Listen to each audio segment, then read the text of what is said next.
Bom, pessoal, boa noite. Vamos começar então a segunda aula do nosso curso de arquitetura com Ágil e .NET.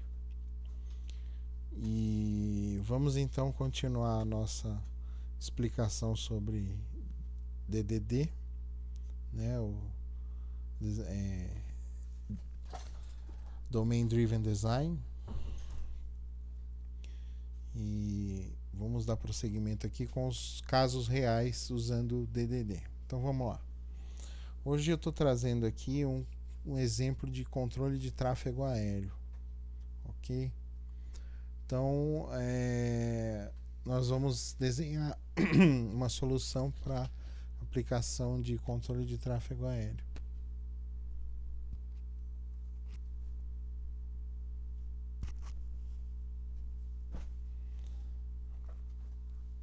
Então vamos lá. Muito bem, no dia a dia do controlador de voo há muita informação envolvida, tal. Então vamos ver como é que funciona mais ou menos isso. Nós vamos ouvir deles muitos termos como decolagem e pouso, termos específicos do negócio, né?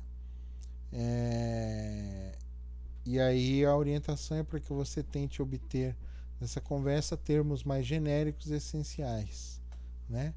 Para que você consiga construir o modelo inicial através do detalhamento e melhorando o modelo. Então vamos lá.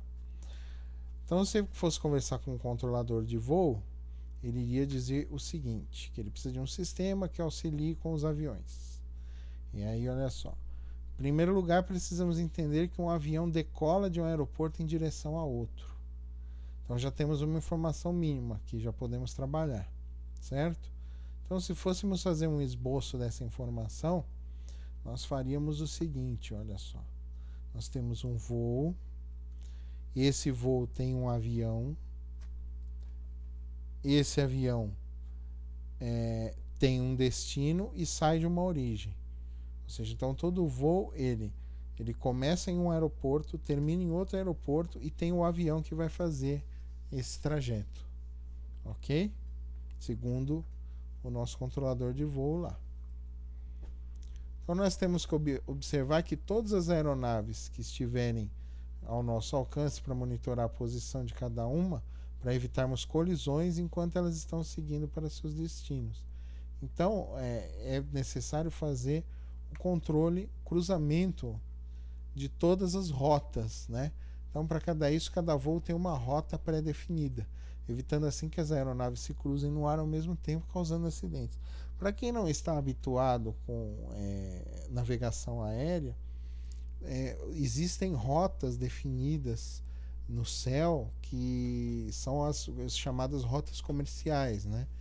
Então você tem como se fossem autoestradas no céu que os aviões seguem. Eles seguem seguindo o rastro dos radares. Então eu tenho radares colocados no solo em pontos estratégicos, ou radares ou emissores de rádio, né, que vão passando sinais para os instrumentos dos aviões dizendo, olha, você está dentro da rota, você está fora da rota, né? Então o avião ele precisa seguir essa rota, e essa rota tem que estar definida no plano de voo, no voo, tá certo? Então olha só, eu já tenho mais informações sobre o que acontece durante o voo do ponto de vista do controlador. Então vamos aprimorar o modelo. Olha lá. Então, o voo, ele possui uma rota, essa rota possui um destino e uma origem, né? Então, eu vou sair de um aeroporto com um determinado avião, o avião faz parte do voo, né? A aeronave lá, prefixo tal, faz parte do voo tal. Nesse voo existe uma rota, e essa rota ela define que o avião sai de uma origem e segue para um destino, ok? Ok, então vamos seguir.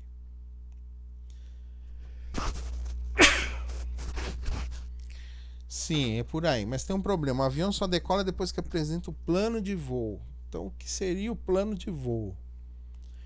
O plano de voo contém tudo que o piloto vai fazer, desde a decolagem até o pouso, incluindo as rotas que ele vai utilizar durante o voo.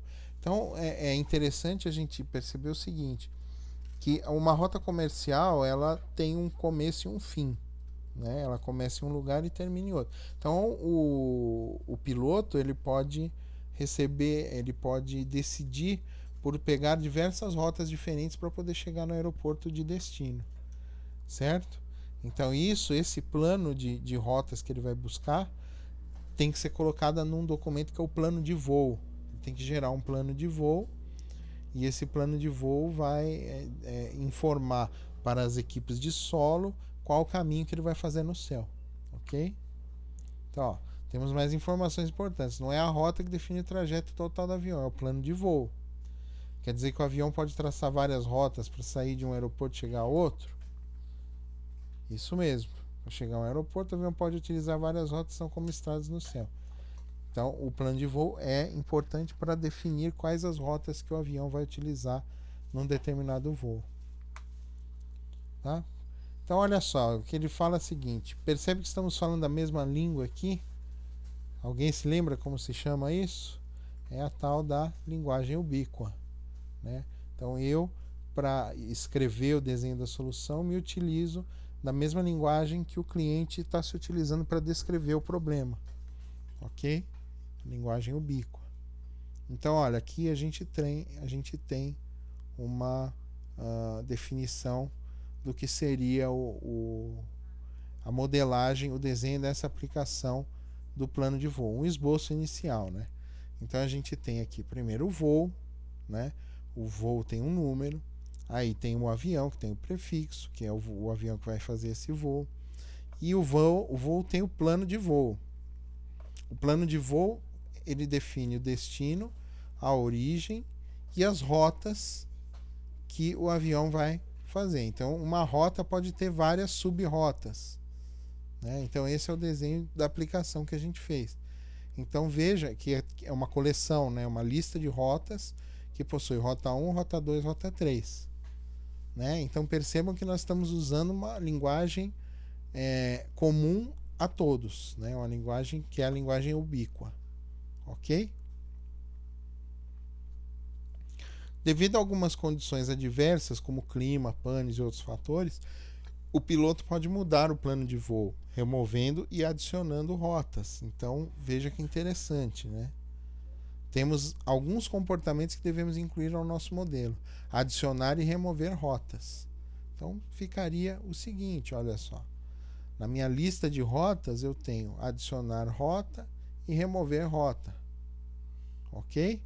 Então, assim eu tenho completo o meu modelo inicial usando o DDD, quer dizer, usando os princípios básicos de Domain Driven Design, né, de desenho guiado pelo domínio. Ok? Então, espero que vocês tenham entendido a base da construção, do desenho de uma aplicação usando Domain Driven Design. Ok?